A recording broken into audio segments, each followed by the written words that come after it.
أهلا وسهلا فيك في الدرس الثامن من سلسلة تعلم سكتشاب. في آخر درسين تكلمنا عن الماتيريالز والستايلز والسينز والأنيميشن وتعرفنا على خواصهم وكيفية التعديل عليهم. في هذا الدرس بيكون التركيز على الدوكيومنتيشن في سكتشاب.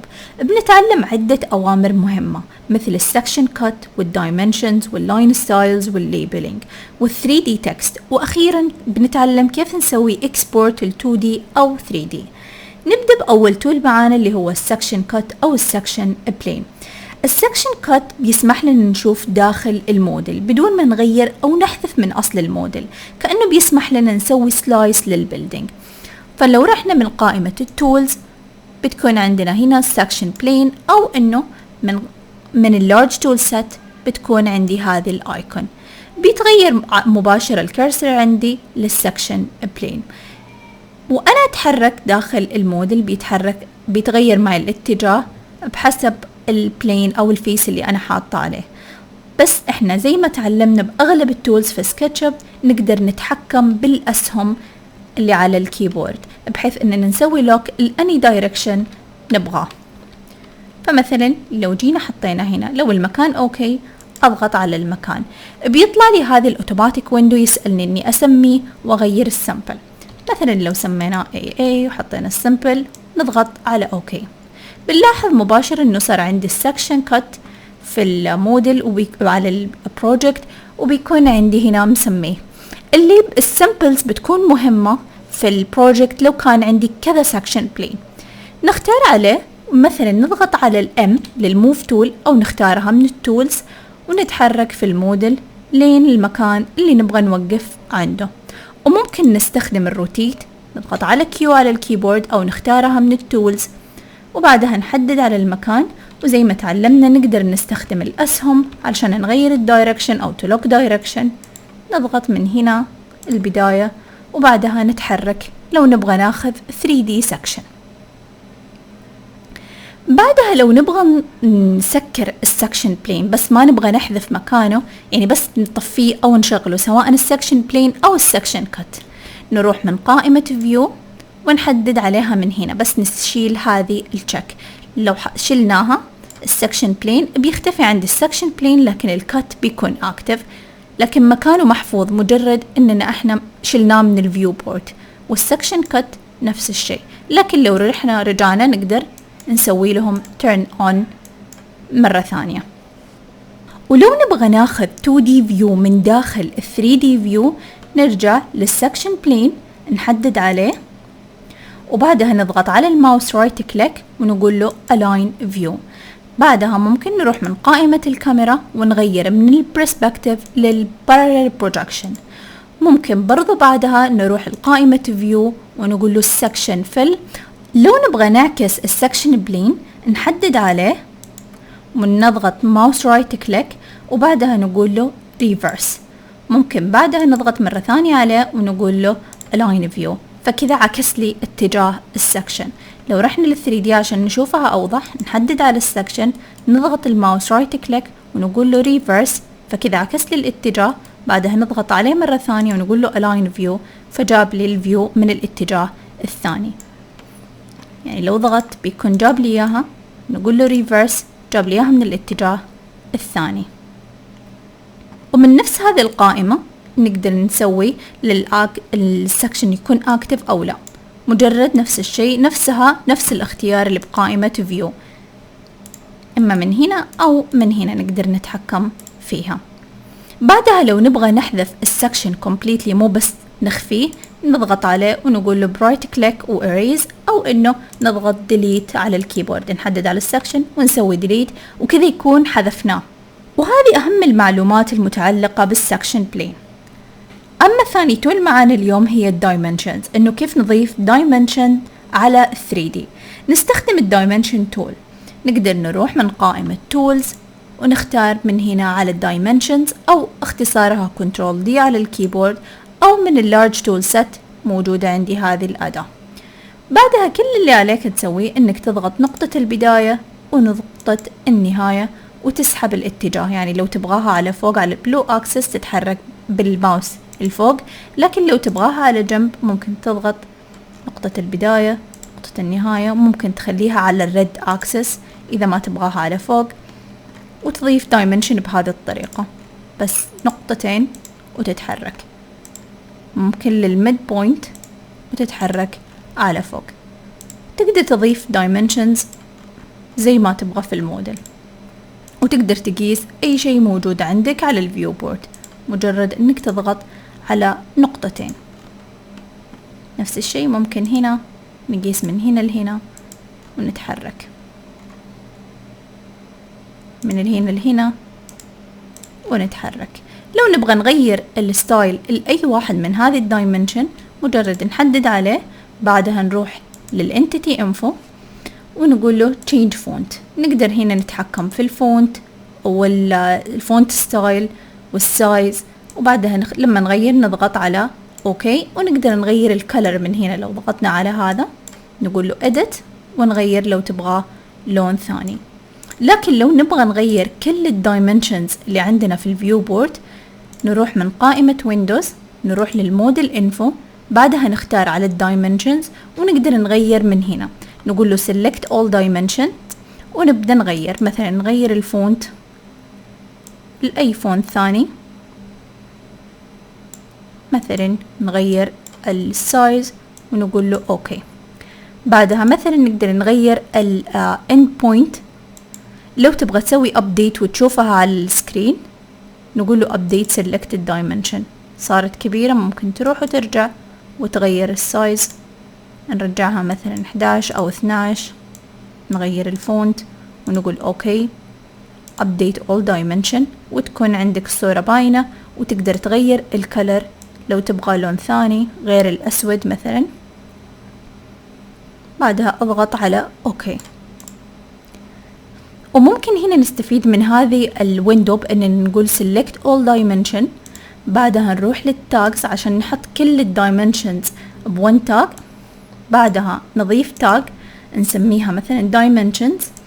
بعدها نروح من عند التاجز ونختار التاج اللي احنا اضفناها جديدة، بتكون عندي كل الدايمنشنز بتاج واحد، اقدر اتحكم فيها بكل سهولة. لو ما شفت شرح التاجز والانتيتي انفو، ارجع للدرس الخامس بهذه السلسلة.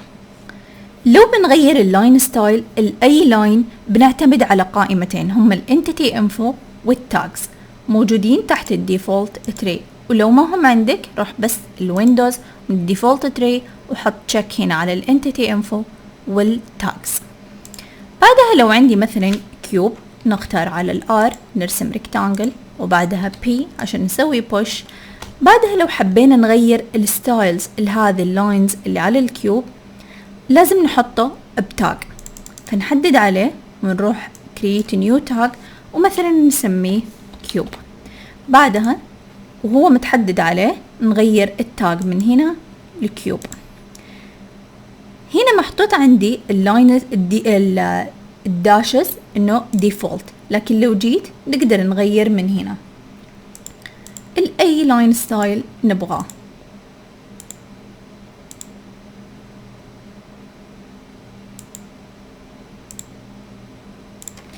ومو بس لل3D، برضو لل2D. يعني لو جيت على الريكتانجل، غيرت الدايركشن بالأسهم طبعا، ورسمت هذا الريكتانجل، بعدها حددت عليه وحطيته في لاير لوحده مثلا 1. بعدها نروح للتاكس ونغير من هنا، أقدر أتحكم فيه وبيتغير عندي مباشرة في الفيو بورد بكل سهولة. إضافة الليبلز على الموديل في سكتش اب جدا سهلة، تلاقيها من قائمة تولز، تروح التكست، أو من التول بارز من هنا أو من هنا. تضغط ضغطتين عشان تحط الليبلز. ممكن الضغطة الأولى هنا، بعدها تتحرك إما فوق وتحت أو يمين ويسار عشان تحدد مكان التكست. بعدها بيعطيك هو ديفولت تكست، أحيانا يكون مفيد. هنا يعطينا مثلا اسم الكومبوننت، أحيانا يعطينا ماتيريال أو اريا. تكتب التكست اللي تبغاه، وبعدها بس اضغط على مكان فاضي عشان تطلع. لو تحركنا بيكون مكتوب عندي التكست. مثلا هنا لو ضغطنا الضغطة الأولى طلع لي الاريا. لو اوكي نضغط على انتر، او نكتب اي شيء نبغاه مثلا grass، وبعدها نضغط على مكان فاضي بيحفظ لي المعلومة. مجرد ضغطتين، الضغطة الأولى نتحرك والضغطة الثانية وبعدها نكتب. لو نبغى نطلع نضغط على مكان فاضي. أما لو تبغى تضيف 3D text تلاقيها في اللارج تول سيت من هنا أو من التولز، تضغط على 3D text بيطلع لك على طول هذا الويندوز يطلب منك انك تكتب المعلومات اللي تبغى تكتبها. مثلا نحط رقم هذا البيلدينج، بعدها نقدر نغير الفونت ليفت او سنتر او رايت، يعني فين مكانها يكون بالضبط، فيلد او لا، واكسترود على برا او لا. ومن هنا تتحكم في الهايت لو قلت اكسترودد. بعدها نوع الخط هو بولد او ريجولر، وبعدها تضغط على بليس اول ما تخلص من هذه السيتنجز. بعدها بيكون معك على طول على الكرسر وانت بتحرك هو بيغير الدايركشن. لو اللي حطيتها مكان مثلا اخترنا نحطها هنا، نضغط على المكان اللي نبغاه. لو نبغى نغير عليها طبعا احنا عارفين انها اما جروب او كومبوننت لانه عليها بلو باوندري، هذا الدليل الاول. الشيء الثاني لو ضغطنا على الرايت كليك بنشوف انه في edit component، ولو فتحنا من الانتيتي انفو واحنا مسوين لها select بيقول لي انها component. فبعدها لو ابغى اسوي لها edit اضغط دبل كليك. ممكن استخدم لو سويت select للفيس اضغط P على الكيبورد واسوي لها push زيادة او extrude زيادة. ممكن نحدد على الفيس الثاني نسوي له push،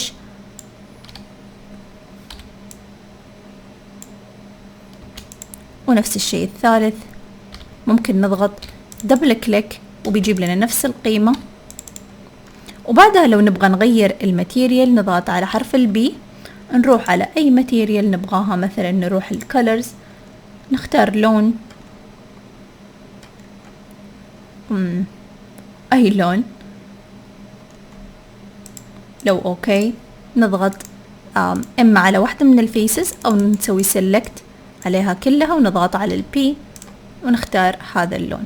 لو اوكي بعدها نطلع من الكومبوننت، وكذا قدرنا نسوي له اديت، ونقدر نسوي له برضو سكيل سواء من برا او من جوا الجروب. نضغط على حرف الاس في الكيبورد ونتحكم فيه.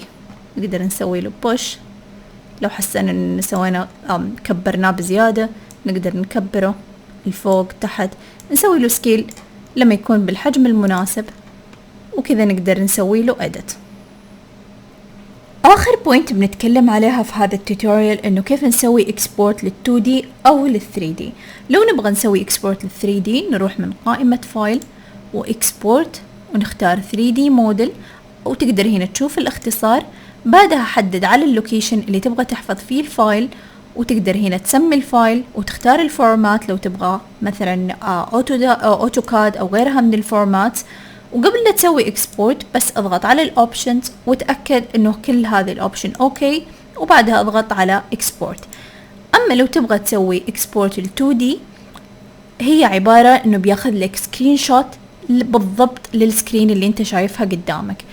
فلو نبغى نسوي اكسبورت لهذا الفيو نروح من فايل اكسبورت ونختار 2D، وبعدها مثلا نقدر نسوي لها اكسبورت. لو تبغى تغير الفورمات من هنا، ونفس الشيء الاوبشنز لو تبغى تغير اي شيء من الاوبشن قبل تسوي لها اكسبورت. لو ضغطت على الاكسبورت بعدها ممكن نروح للدوكيومنتس ونشوف الصورة. وهنا نكون وصلنا لنهاية هذا التوتوريال. فيه كان التركيز على الدوكيومنتيشن، فتعلمنا السكشن كات والدايمنشن واللاين ستايلز، وكيف نضيف ليبلز و3D تكست، وكيف نسوي اكسبورت لل2D او لل3D.